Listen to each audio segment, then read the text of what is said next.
ជំរាបសួរពុកម៉ែបងប្អូនទាំងអស់គ្នាថ្ងៃនេះខ្ញុំទៅឆែកបែកទៅយកទឹកជូនភ្ញៀវនៅបឹងត្បែកនេះគីឡូទឹកគឺវាដើរបែបហ្នឹងគឺដើររហូតទាំងដែលនៅក្នុងផ្ទះហ្នឹងអត់ប្រើអីសោះតបមកខ្ញុំក៏ធ្វើការឆែកយូរដែរទម្រាំតែយើងរកឃើញដោយសារតែផ្ទះគាត់ហ្នឹងអីវ៉ាន់ច្រើនកន្លែងគាត់លក់ដូរបន្ទាប់ពីខ្ញុំឆែកយូរដែរទម្រាំតែរកឃើញវាសិតបងប្អូនមើលទៅសិតតែអីវ៉ាន់យើងពិបាកក្នុងការរកដែរប៉ុន្តែយើងនឹងព្យាយាមរកហើយ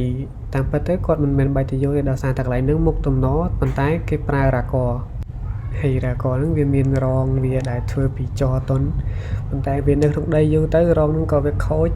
វាឲ្យជ្រាបទឹកបាញ់ទឹកតាមហ្នឹងមួយខែអស់ច្រើនមែនតើពេលជួសជុលរួចហ្នឹងយើងក៏បិទក្បាលគាត់វិញតែមើលទៅឃើញរឿងប៉ោងដោយសារតែសល់ក្បាលគាត់ឲ្យបិទឲ្យអស់ទៅប៉ោងទៅដោយសារតែនៅក្រោមធ្នើអីវ៉ាន់ហើយនេះពេលយើងជួសជុលរួចនីលការទឹកគឺវាឡើងដើរហើយនឹងស្កល់